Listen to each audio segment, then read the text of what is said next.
So welcome to another Catamaran site interview with, this time I'm with Melanie and Marcy, and they are going to talk to us. They're from Sun Cruising, is that correct? Sunshine Cruising, yeah. Sunshine Cruising, and we're going to talk about brokers, which is a bit of a surprise for a site like this, but I think they have a lot to add. So Marcy and Melanie, can you tell us about yourselves? Maybe start, Melanie. Yeah. So we founded Sunshine Cruising Yachts about 3.5 years ago. My boating background is fairly extensive. I grew up living aboard a sailboat and cruising up and down the East Coast and Bahamas, and was one of, I always tell people we were like YouTubers before there was YouTube. So we wrote for magazines and stuff. So anyway, I started selling boats about 8 years ago, and then in February 2020, I was with another brokerage, decided to open my own brokerage, open it up in February, and Marcy, helped me. She was part of the founding crew. So it was just myself and Marcy and one other guy kind of in the trenches. But we opened the company February 5th, and then 20, and then, the whole world shut down a few weeks later. So it's been a really interesting ride, and interesting to see all the changes in the market and industry. And it was one of those things that it could have been the very worst time to open a brokerage. It turned out to have a silver lining, and that it was a very busy time. Things are sort of settling out now, but yeah, so we're on the East Coast. We're in St. Augustine. So St. Augustine is a huge catamaran destination because we have one of the few marinas, the St. Augustine Marine Center here, that has a lift wide enough to haul the big cats. So it's someplace where so St. Augustine, Fort Lauderdale, in Florida, at least, those are the two places that people go to look at, buy and sell cats. So we work with folks all over the place. We have a broker in Tahiti. Right. We have 10 different brokers at the moment. Marcy and I are pretty much, the most active. So, yeah. Okay. So how about you, Marcy? How did you get into selling boats? Well, I grew up on power boats in Ontario, Canada. My grandparents had a cabin on a lake in the Frontenac Provincial Park. So lovely. Power boats, canoes, a lake girl, really. And that was the extent of my knowledge until I started hanging out a little bit more with Melanie. And Melanie's like, we're going to show you sailboats. We're going to show you a little something different. And she asked me to join the team, and it has been one of the most amazing and exciting things I have ever done. I love it. I like to tell people I have fun, and while I'm having fun, I sell boats. And everything's just been fantastic. As she mentioned, the pandemic threw things a little crazy for there, but it was a great time to start the business. It wound up being, and we're starting to see things normalize now. But it's still a great time to buy and sell boats. That's it. So tell us a little bit about your catamarans specifically. What kind of percentage do they make up, and what's your experience with catamarans? So it's interesting. My background was on a monohull. I was on a 47-foot Gulf Star. Most of the sailing I've done has been monohulls. I was living on a 35 island packet when I started the company.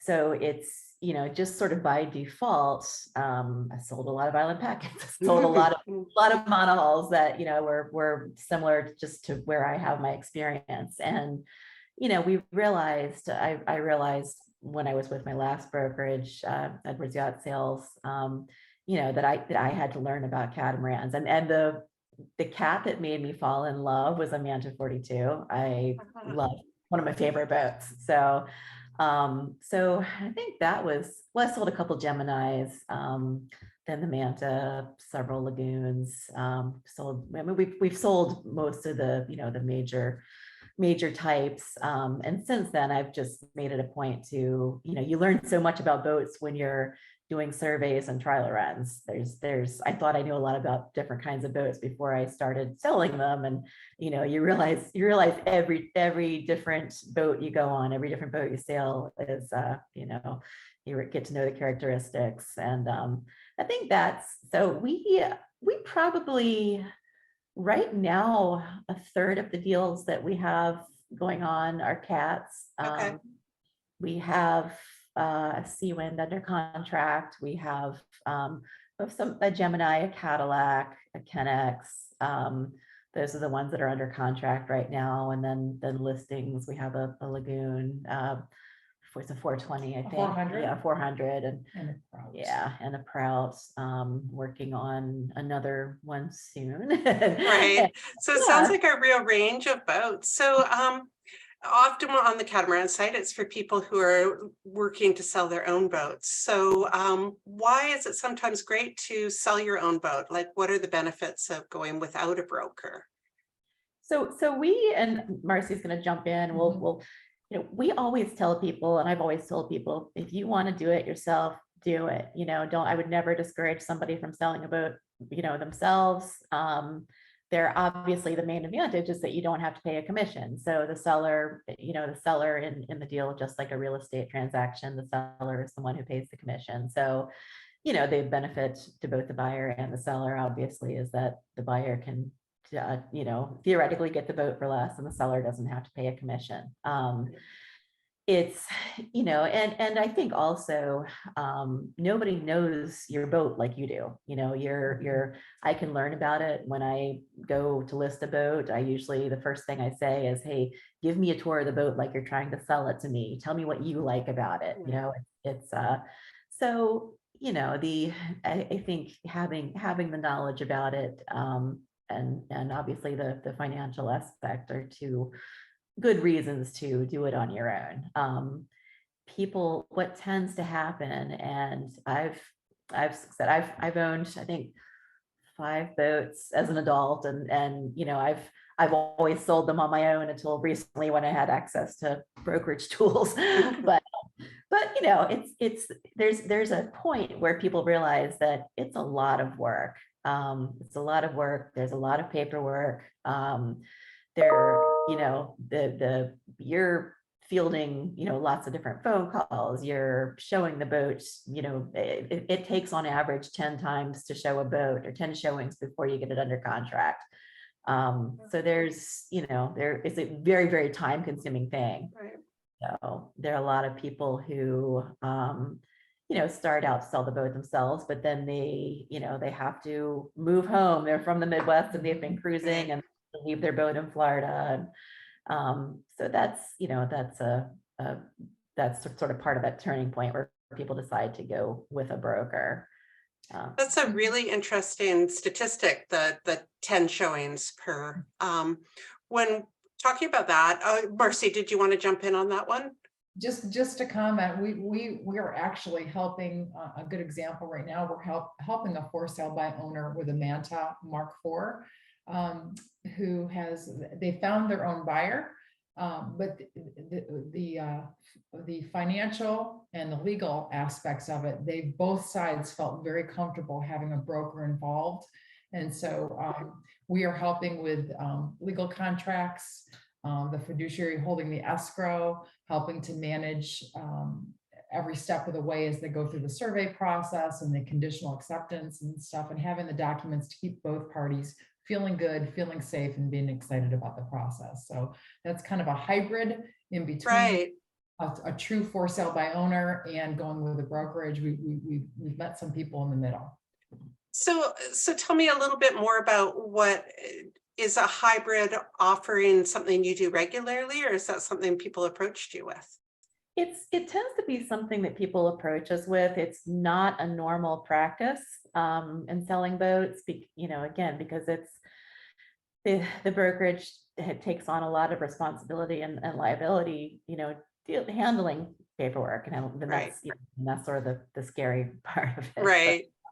But we started to realize most of the boats that we list, we've met when they were for sale by owner. We've met the owners when they were for sale by owner, and we've told them, hey, continue, do this yourself. If you want us to help at some point, we can step in and we negotiate a reduced commission in that situation, obviously, because we're not the ones advertising the boat, but we are the ones picking up the work, on the tail end of it.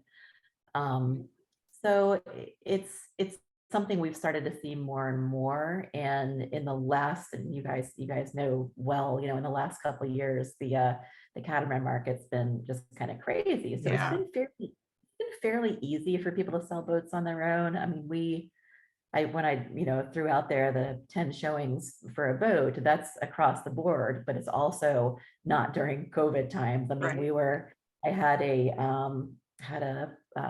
lagoon, I think it was a 445. Anyway, sort of during the height of the catamaran frenzy. Mhm. And beautiful boat. It was only a couple of years old, great, just kept perfectly. I listed it and within 24 hours had 3 offers above asking price, and Wow. had it under contract. So that was the market. And it's in that market, it's a lot easier for folks to sell the boat on their own just because the demand is there. But it's Right. definitely getting back to a normal market. So in a more normal market, when you've stepped in and people have decided to go with a broker, what are you seeing as some common mistakes that people might be making when they're trying to sell them themselves that you as a broker are able to help them correct? So one of the biggest things obviously is not prepping a boat, well enough, but Mm. I'm sitting in my house right now and I apologize if the dog barks, but I look around and I don't see my mess, but somebody else is going to come in and look around and see I just moved. So it's a huge mess. But Right.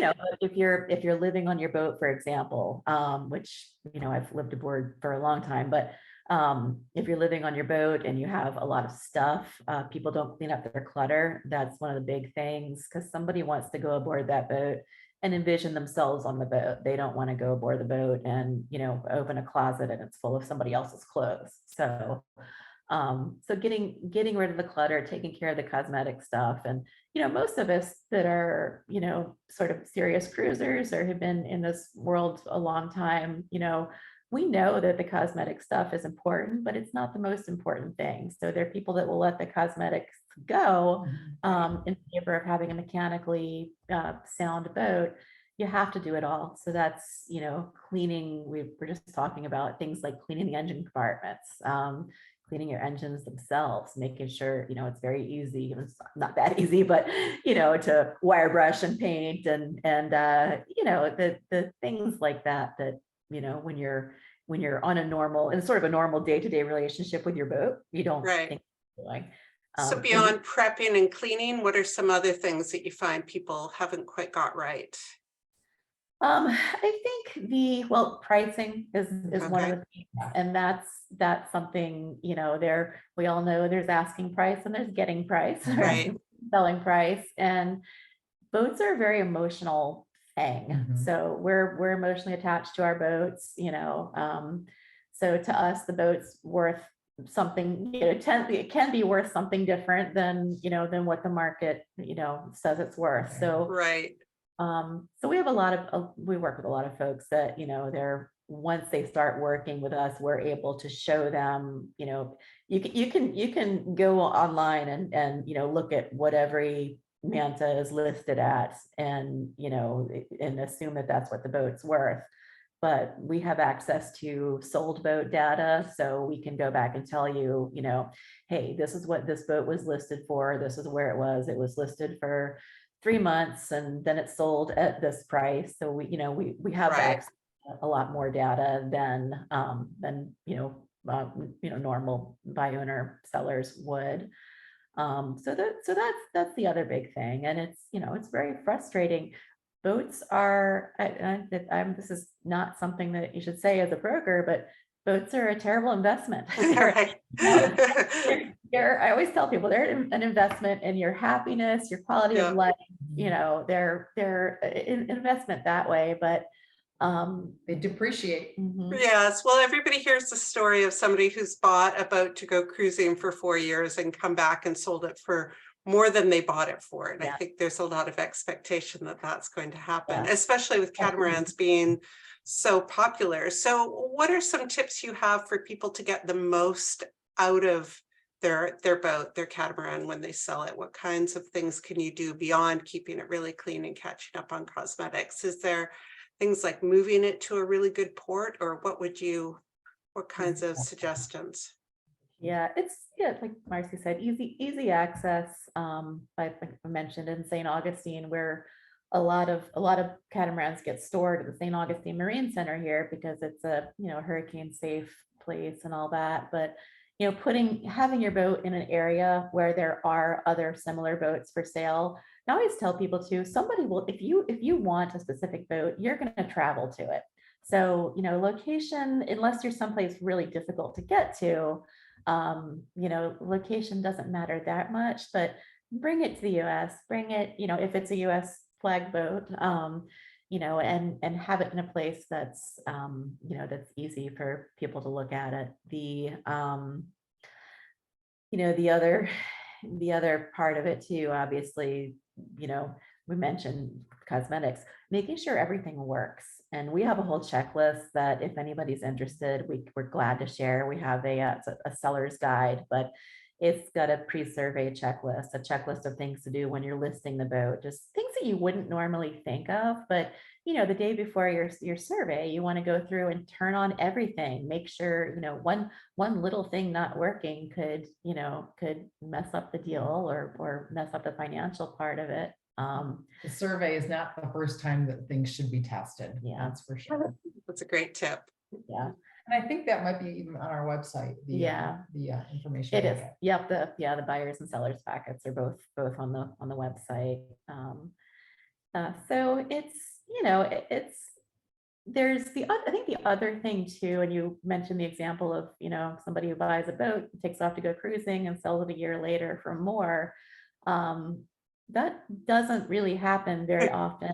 There's always the exception to the rule, but and over the past couple of years, it has happened quite a bit. But now sort of going back into a normal market, one of the mistakes that people make, and it's heartbreaking because you go back to the investment part of it, but let's say you spent $300,000 on your boat, and then in the first year you spent $60,000, adding equipment, whatever. You're probably not going to get that $60,000 back out of the boat.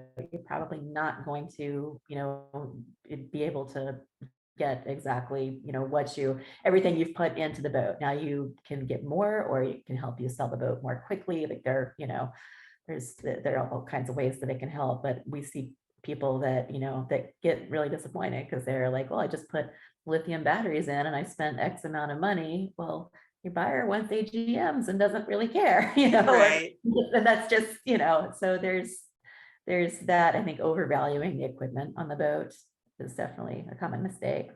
That makes sense. So, when people are selling their homes, they'll often remodel a kitchen or bathroom before they sell. So how much work should be people putting into a boat before they put it on the market? Should they be out there buying new sales or that kind of thing? So they should, there's any type of regular maintenance, they definitely need to make sure they've done that. Major money things like sales, you mentioned, you're probably not going to, if you go out and spend $20,000 on new sales, you're probably not going to get an extra $20,000 for the boat. You will help it sell more quickly. So, how much is your time worth and all that. So, that's part of it. And one key thing is to make sure you document all of the repairs, upgrades, and routine maintenance that's been done. People want to see that, especially when we say, hey, our standing rigging was replaced in 2020. They want to see documentation or proof of that on the boat. Because we can say it, we're getting the information from the seller, and the buyer would like to see documentation of some sort. So spending the time to update equipment and maintenance logs, things like that, and make sure routine servicing on the engines, the mechanicals is done is a must. That's a great tip. Sorry, So go one ahead. thing real quick, it's actually pretty important, but with routine servicing on the engines, do not change your oil when you put a boat up for sale. That's completely against your instinct. We all want to, we all want fresh oil. The reason for that is that during the survey, a oil sample might be part of the process, and they, it's kind of like blood work for a boat. They run the engine, take your oil, send it to a lab, let you know what kind of metal particulates are in it, and if the oil is fresh, a lot of times people will think that it was Assume the worst. yeah, that somebody's trying to cover. Ah, So that's just a little counterintuitive thing, but it makes sense. That's a cool tip. So somebody's had their boat for sale by themselves for a while. At what point should they give up? Or what are some reasons that they might stop trying to sell it themselves and go to a broker? So I think the biggest reason is time. I mean, it's, people don't necessarily realize how much time it takes to respond to every inquiry. And, make all the phone calls, do the showings, that kind of thing. So if you're, if you don't have anything else, to do, and if you want, I mean, that's not a good way of saying it. If you are able to spend the time, then, do it. But a lot of people aren't able to. A lot of people, need to return to their jobs or Don't realize how much time is Yeah. involved with the process. Yeah. Yeah. And how long it's for sale. I mean, it could take 6 months to a year to sell a boat if it's priced accordingly. If you want to sell it sooner, you adjust the price, that kind of philosophy. So you've got to weigh optimizing the best return on your investment versus your time and how long you want to be showing the boat. Right. And the other thing too, I think people realize that, it is, I mean, brokers, we just, because we're paying for them, we have access to more tools than, your average seller does. We have the advertising budget. We have, it's not huge, but, we're able to, get the boat out there. And I love Catamaran site. It's one of I always kind of look and, see what's going on. And we've worked with a lot of people who, will spend several months trying to sell the boat on their own and then realize that they just need more, more robust, exposure. And also they want somebody else to do the legwork for them. So Fair enough. Yeah. So how can Catamaran owners or buyers contact you to find out about your services? So our website is just sunshinecruisingyachts.com. And it's easy to find. All of our contact information is on there. I'm Melanie at suncruising.com, Marcy at suncruising.com. But I don't know if we can post the link or anything like that. It's usually included. Yeah, included. Great. But yeah, just and we're on social media. That's another thing. And actually that's another thing that a lot of folks don't realize for sale by owner, that I've probably gotten a third of my sales through social media in 8 years of being a broker. So it's the days of just advertising in one place or advertising the newspaper or whatever are gone. Right. And we try to stay current, even with the new sailors. We dabble in TikTok and Instagram. We have fun stuff too. When we have fun making fun of ourselves during the process, but we're just trying to stay relevant. Yeah, my 12-year-old had to teach me how to use TikTok. That's fun. Well, thank you so much for the fun conversation. And